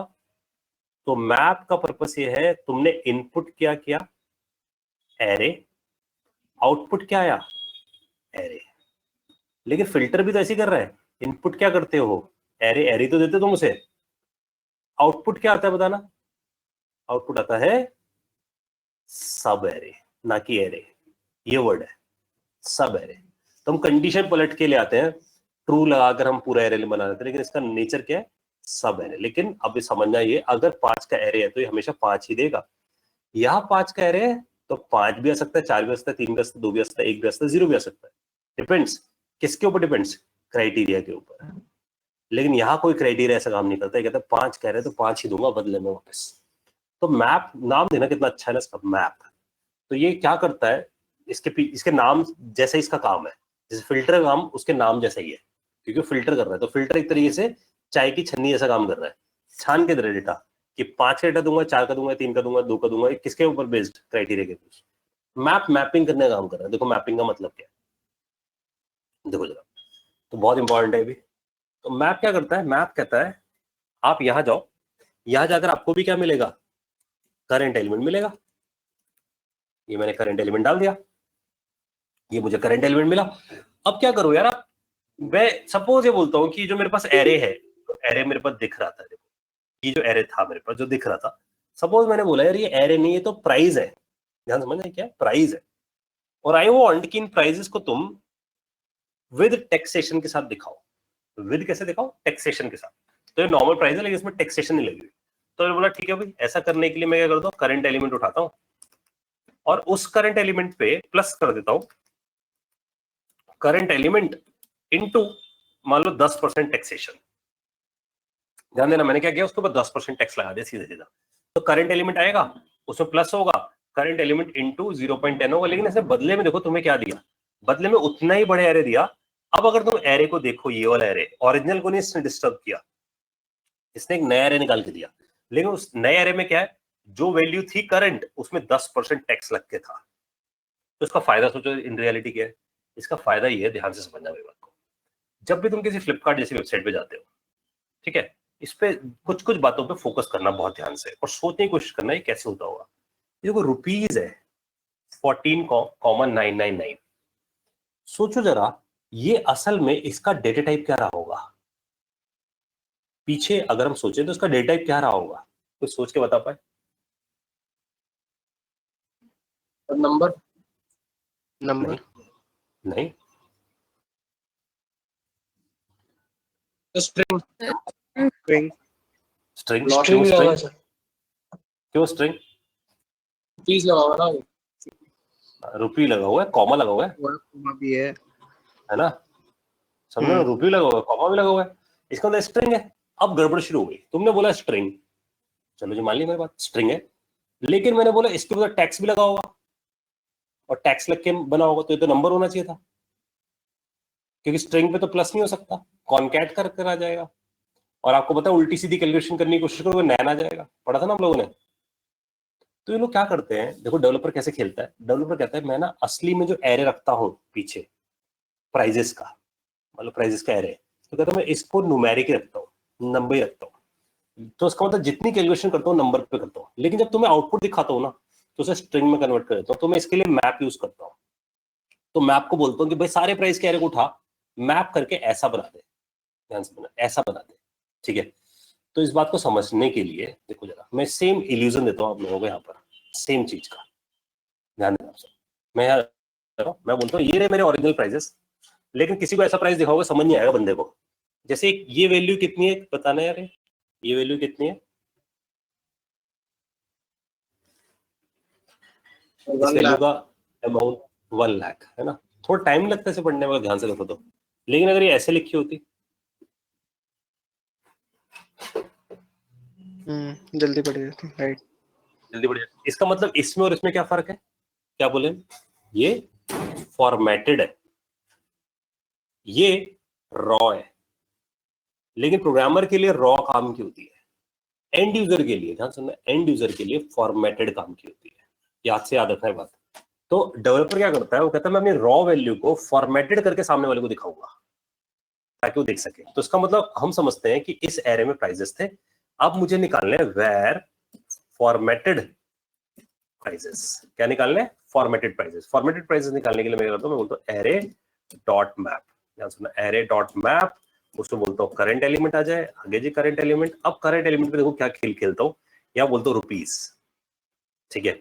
फिर यहाँ डालता हूँ रुपीस, ऐसे लिखता हूँ ज्यादा बेटर है, बैकटिक रुपीस, और फिर डॉलर, फिर करली ब्रैकेट करंट एलिमेंट, ठीक है। फिर उसके आगे लिख देता हूँ .00 और बैकटिक को बंद कर देता हूँ, एंटर, बस इतना करके छोड़ देता हूँ। अब देखना फॉर्मेटिंग पे कितना बड़ा सारा आएगा। देखो ये आ गए सारे प्राइजेस। तो पहले देखो एआरआर में क्या पड़े, रॉ प्राइजेस, ठीक है ना। और अगर हम यहां जाकर अब इसे प्रिंट करें फॉर्मेटेड प्राइजेस को, देखा आप लोगों ने, आप सबको बात समझ आ रही है डेवलपर क्या खेलता है पीछे जाकर, ये वो खेल खेलते हैं पूरा। तो इसका मतलब वो लोग क्या करते हैं, वो कहते हैं हम मैप यूज करते हैं। और देखो मैप ने अपने नामों कितने अच्छे से जस्टिफाई किया है, कहते हैं देखो मैंने मैप करा दी तुम्हारी वैल्यू को, रॉ को मैप कराया किसके साथ, फॉर्मेटेड के साथ। इसलिए वो बोलता है जितना बड़ा एरे डालोगे उतना बड़ा वापस दूंगा। तो इसका मतलब जितना तुमने एरे डाला उसका टैक्स निकाला उतना बड़ा एरे आया, तुमने उतना ही फॉर्मेट किया तो उतना बड़ा ही एरे आया, इसलिए मैप बनाया गया। और ये दोनों एग्जांपल याद रखना, इंटरव्यू टाइम पे एग्जांपल बताने होंगे आपको कि रियल टाइम ऑफ मैप क्या है।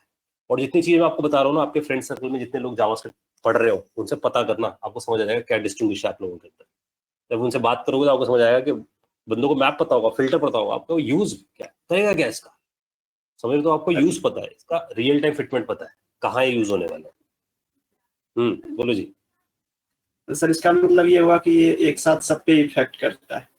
सब पे इफेक्ट करता है, इसका मतलब ये ऐसे नहीं याद रखना, ये एंड यूजर जैसी बातें मत करे यार मनीष। डेवलपर क्या होता है, अंदर की बात जानता है, अंदर की बात जानने की कोशिश कर हमेशा। कोई भी बात है उसकी जड़ तक घुसो। तुम इंजीनियर हो फ्यूचर के, इंडिया में बैठ के इंजीनियरिंग करोगे। अब समझो तुम जब अपना कैरियर बनाओगे तो 20-21 साल तुम्हें काम करना है इंजीनियरिंग में, और कोई भी इंजीनियर जो होता है उसे अंदर की बात पता होती है, ऊपर की बात नहीं पता होती। इसलिए अंदर की बात क्या है, ये जाके एक लूप चलाता है, तभी तो एक एक एलिमेंट को उठाता है, जैसा हमने देखा था कॉल बैक के अंदर। तो लूप चलाता है, एक एक एलिमेंट को उठाता है और एक एक एलिमेंट करंट एलिमेंट में डालता है, फिर उस करंट एलिमेंट पे वो फॉर्मेटिंग लगाता है, उसको उठा के एक नए एरे में डालता है। और जब पूरा नया एरे भर जाता है, जितने एलिमेंट ट्राइवर्स हुए, 10 एलिमेंट है, 10 के 10 ट्राइवर्स हुए, 10 के 10 एक एरे में आ गए, फिर उस एरे को रिटर्न कर देता है हमें। समझ आ रही बात? ये काम है इसका मैपिंग करने का।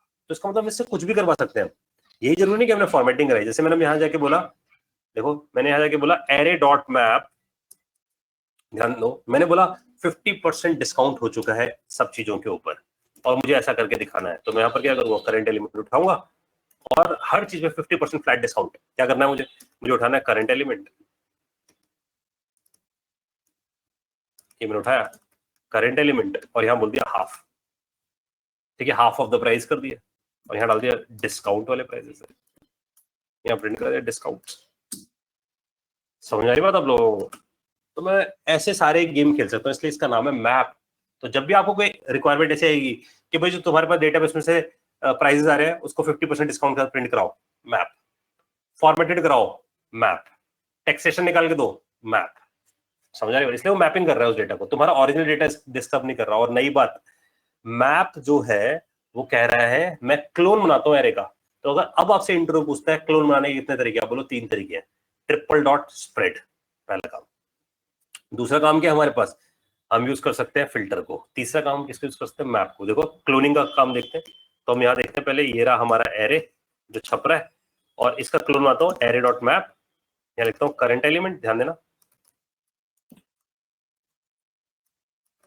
ठीक है। और ये करंट एलिमेंट का नाम कुछ भी हो सकता है, बार बार बता रहा हूँ मैं, कोई याद ना रखे, मैंने सारे एग्जांपल्स में ऐसा रखा है तो ठीक नाम रहे। और सी से सी रिटर्न कर दिया, कोई भी चेंज नहीं मारा। तो इसका मतलब क्या हुआ होगा, देखो जब मैं सी से सी रिटर्न करता हूँ तो मैं इसे जाकर किसी वेरिएबल में डाल देता हूँ, var t, ठीक है। तो ये क्या बोल रहे हैं, अच्छा स्पेलिंग गलत हो गई है, ए रह गया मेरे से, तो ऐसा। तो टी को देखो, टी ये, और ए आर को देखो तो ये, और टी में जाके छेड़ दो कोई चीज, तो टी में होगा चेंज, ARR में नहीं होगा चेंज।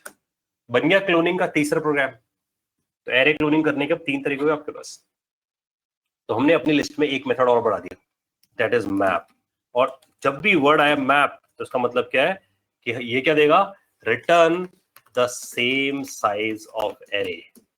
लेकिन जब भी बात है फिल्टर की, रिटर्न सब एरे, ये हमेशा क्या देगा, सब एरे, ठीक है। और मैपिंग के थ्रू क्या करवा सकते हो, फॉर्मेटिंग, ठीक है, टैक्स कैलकुलेशन, डिस्काउंट कैलकुलेशन, ये सब एग्जांपल है आपके पास जिससे आप मैप को यूज कर सकते हो, ठीक है। और एरे को क्लोन करने के लिए तुम्हारे पास हो गए यहाँ पर, एरे को क्लोन करने के लिए फिल्टर भी लिस्ट में शामिल हो गया, स्प्रेड तो था ही शामिल, और अब कौन है तुम्हारे पास, मैप भी है, जिससे तुम ऐसा कर सकते हो।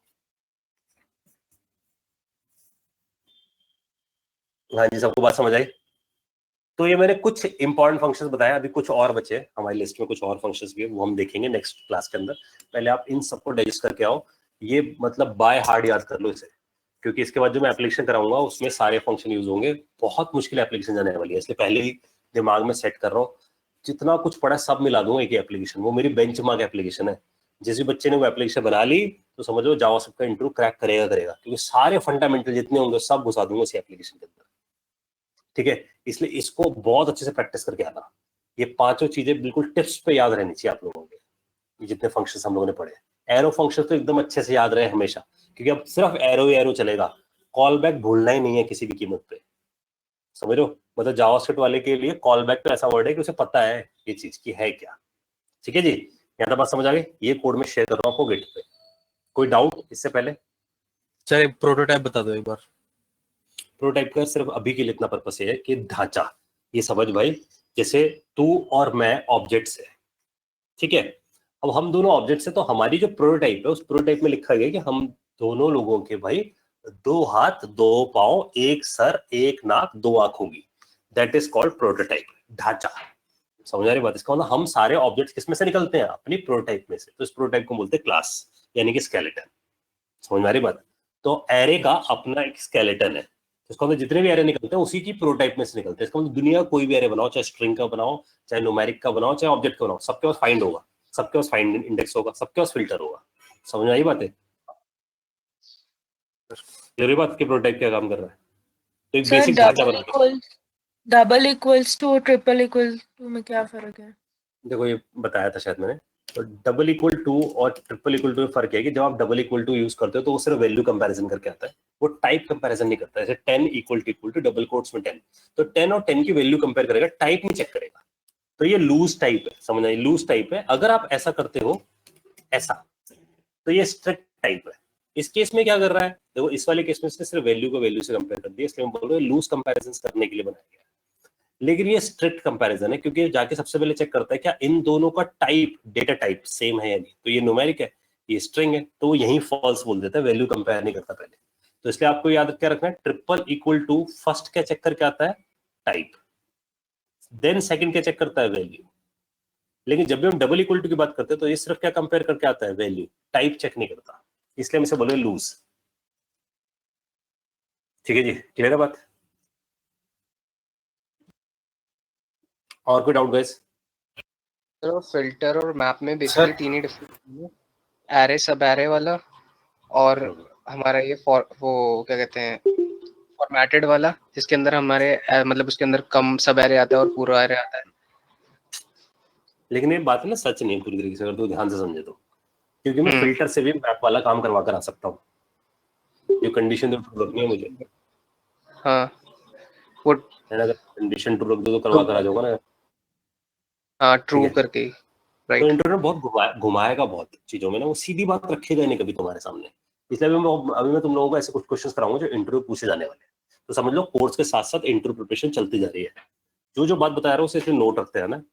जैसे अभी ये समझ ली कि एरे के फंक्शन, तो इंटरव्यू मैं अगर इंटरव्यू ले रहा हूँ, मुझे पता लगाना बंदे को एरे आता नहीं आता, सिर्फ से पूछूंगा नाम गिनवा दे हर फंक्शन का, कि हर फंक्शन का क्या नाम है, और उनका काम समझा दे मुझे।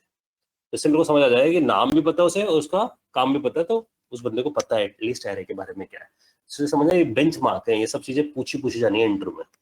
इसलिए जावास्क्रिप्ट का इंटरव्यू सबसे बड़ा होता है। तो जितने फंडे आप पढ़ रहे हो ना, ये सब रिएक्ट में जाएंगे एज इट इज, ये सब जाएंगे नोड.जेएस में। इसलिए जो जावास्क्रिप्ट में मैं उसे समझता हूँ कोर है, समझ रहे हो? कोर स्ट्रांग होना चाहिए। जैसे बंदा जिम जाता है ना, जिम में जाने के लिए कोर स्ट्रांग बहुत अच्छा करना होता है। कभी भी जितने लोग डंबल मारते हैं, बेंच प्रेसेस मारते हैं, तो सिखाया था कि भाई अपने कोर अच्छा रखो। अगर कोर अच्छा तो आप बड़ी से बड़ी एक्सरसाइज अच्छे से अच्छा वेट उठा के कर सकते हैं।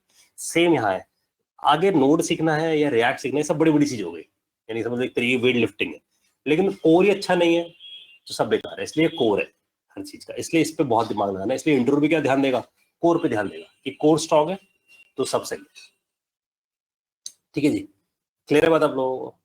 तो अभी हमें और फंक्शंस पढ़ने हैं, इसके कुछ पेंडिंग है फंक्शंस, वो हमें और करने हैं, तो हम खत्म कर जाएंगे एरे का फंडा। फिर हम आएंगे ओओजीएस की तरफ। ओओजीएस में हम क्या सीखेंगे? जैसे एरे बना है क्लास जैसा, वो खुद बनाया कैसे गया ये समझ। फिर हम आएंगे एसिंग इन जावास्क्रिप्ट पे। ये काफी टफ फंडा है एसिंग इन जावास्क्रिप्ट। ये समझने के बाद हम ये सारी चीजें जो पढ़ी होंगी इन सबको एक बड़ी एप्लीकेशन में लाएंगे, that is acting like a project. जैसे कैलकुलेटर था वो छोटी सी चीज थी, ठीक है, टिक टैक टो था वो भी बहुत छोटी चीज थी, लेकिन अब हम बनाएंगे complete application end to end. तो उसमें हमें दिखेगा कि क्या प्रॉब्लम्स आती हैं। तो ये आप लोगों के लिए बड़ा एक्सपीरियंस होगा कि हम एक एप्लीकेशन कैसे खड़ी करते हैं। ठीक है, उसे बैकएंड से भी कनेक्ट करेंगे कि बैकएंड से कैसे कनेक्ट होती है। ठीक है, फिर कुछ ऐसे एडवांस होंगे, एडवांस मतलब जो इंट्रो में बहुत कुछ करते हैं वैसे करेंगे। देन हमारा जेएस खत्म होगा, फिर हम पहुंचेंगे रिएक्ट की तरफ या नोड की तरफ। ठीक है, क्लियर है बात? बोलो जी सर। वो जो सर करंट एलिमेंट लिखते हैं सर, सर उसमें सारा वैल्यू कैसे असाइन हो जाता है सर? मुझे वो बात समझ नहीं आया।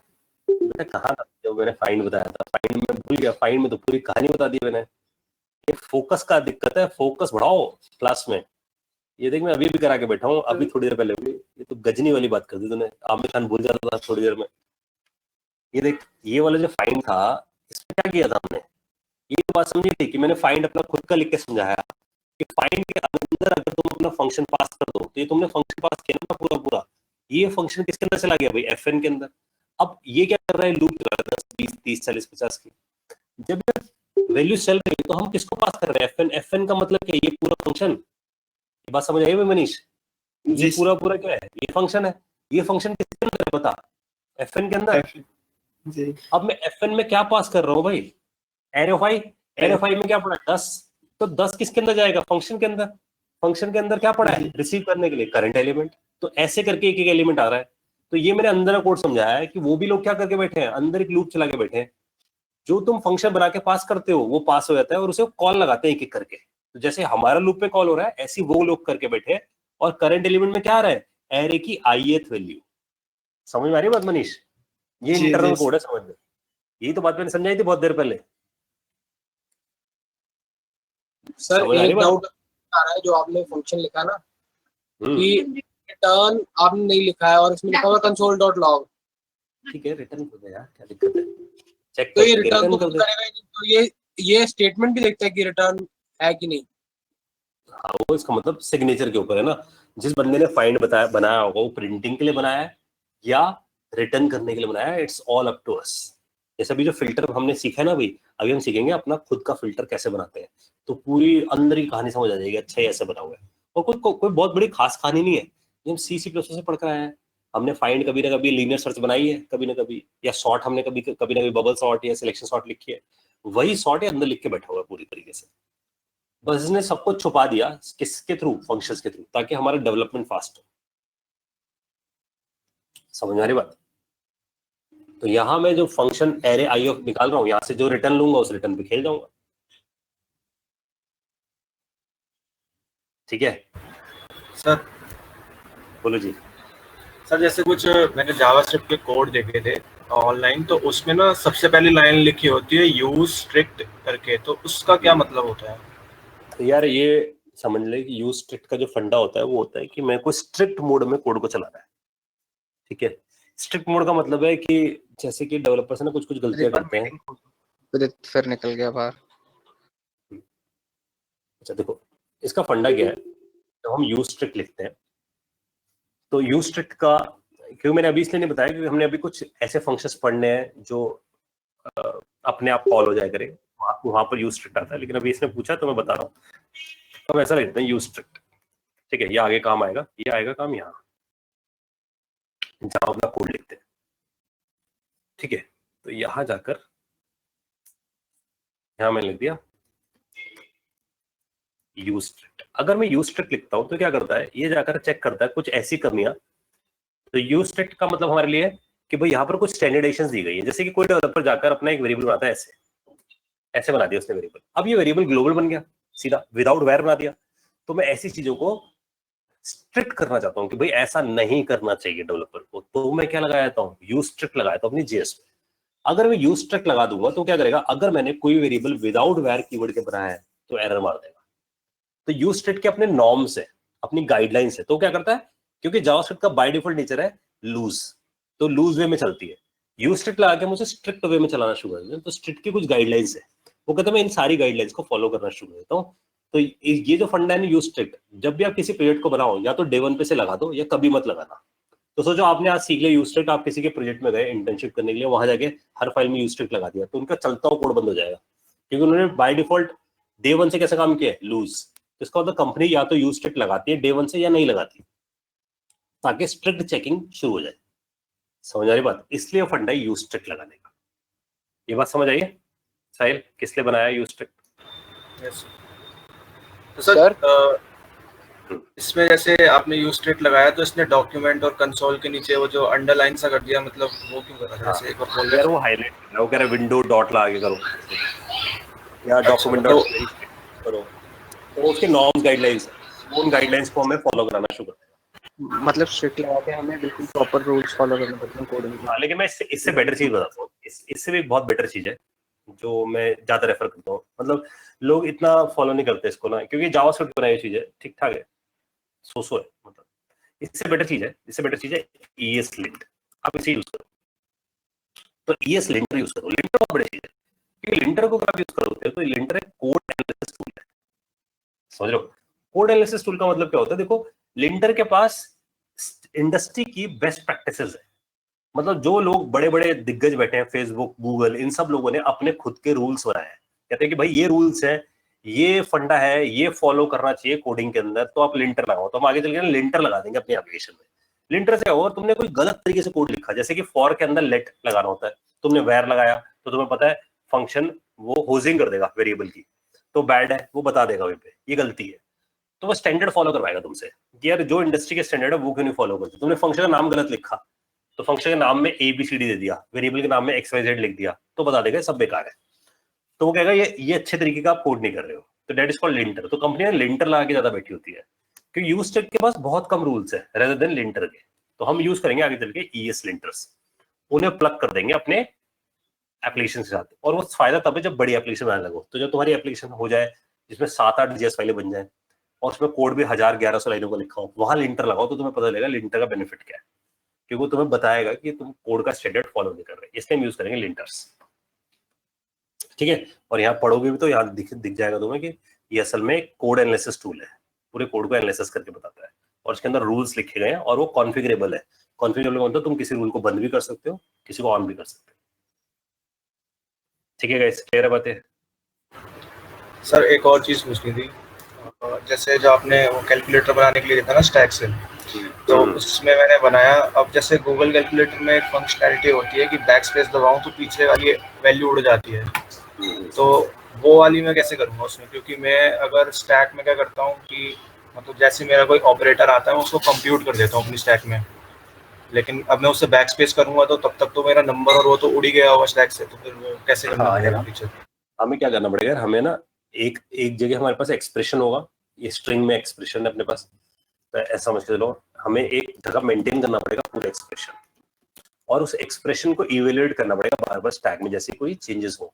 तो अगर मान लो मेरे पास ऐसा है 10 + 20 - 1000 ऐसा है मेरे पास, ठीक है, तो मुझे अब इसमें से क्या करना पड़ेगा, जीरो वाले प्लेस को अगर मैं बैक स्पेस करूंगा तो जीरो वाला प्लेस डिलीट हो जाएगा, तो मेरे को इसको हटाना पड़ेगा इसमें से, ठीक है। अब हटाने के लिए मुझे क्या करना पड़ेगा, मुझे जाकर ये लिखना पड़ेगा कुछ कि str में से, ध्यान देना कि मैं str पे जाऊं, इसके अंदर से कोई फंक्शन पिक करूं जो ऐसा करे कि भाई लास्ट जो एलिमेंट है उसको हटा कर आ जाए, उस एलिमेंट को हटा कर आ जाए, बाकी सब तो उसमें सबस्ट्रिंग करके उसको n-1 तक चला दो। बट सर इसमें लेकिन ना दिक्कत क्या है कि मैं यूजर पे तो दिखा दे रहा हूँ पर मेरा बैकएंड में जो स्टैक के अंदर डेटा जा रहा है वो तो चला ही गया पहले। नहीं ना, वो चेंज मारो ना उसे, क्योंकि जैसे ही बंदा बैक स्पेस दबाता है तो तुम लगाओ उसके ऊपर की अप इवेंट, क्योंकि की अप हुआ, की अप होते दोबारा से उस कैलकुलेशन को कॉल लगाओ जो स्टैक में पड़ी है, तो ये वाला एक्सप्रेशन को फिर से सॉल्व करो, समझ रहे हो बात? इस एक्सप्रेशन को बैक स्पेस दबाते क्या करो, रिकम्प्यूट करो, ये काम करना चाहिए आपको। तो रिकम्प्यूट होगा तो क्या होगा, स्टैक में से दोबारा कैलकुलेशन चलेंगे, समझ आ रही बात? तो स्टैक वैनिश होगा और वैनिश होकर दोबारा बन जाएगा इन एक्सप्रेशन के साथ, क्योंकि एक्सप्रेशन बदल गया ना आपका। मतलब जैसे ही बैक स्पेस दबता है तो मैं सारी स्टैक खाली करूं फिर जो एक्सप्रेशन है उसे भरूं उसके अंदर, क्योंकि नया एक्सप्रेशन हो गया ना आप तो नए एक्सप्रेशन सॉल्व कर रहे हो।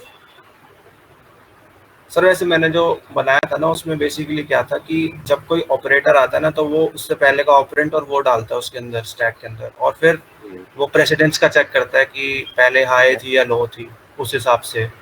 तो अब जैसे अब मैं डिलीट आप जैसे कह रहे हो तो उस हिसाब से तो फिर मतलब थोड़ा सा आइडिया दो कि कैसे करना पड़ेगा, मतलब मेरे वाले से तो इसके थॉट प्रोसेस में आप क्या करो, आप ये सर डीबगिंग फिर नेक्स्ट टाइम सीखी है क्योंकि अभी क्लास आ गई। हाँ ठीक है, तो अब जैसे मान लो मेरे पास स्टैक में 10 गया, 20 गया और मान लो 1000 गया एग्जाम्पल के लिए, ठीक है। यहाँ मान लो एक मिनट यार, एक मिनट क्या किया म्यूजिक प्लेयर,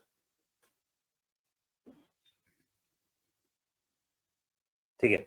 अब देखो जैसे हमारे पास 10-20 हजार गया, तो ये स्टैक हो गया आपका किसका, ऑपरेंड का।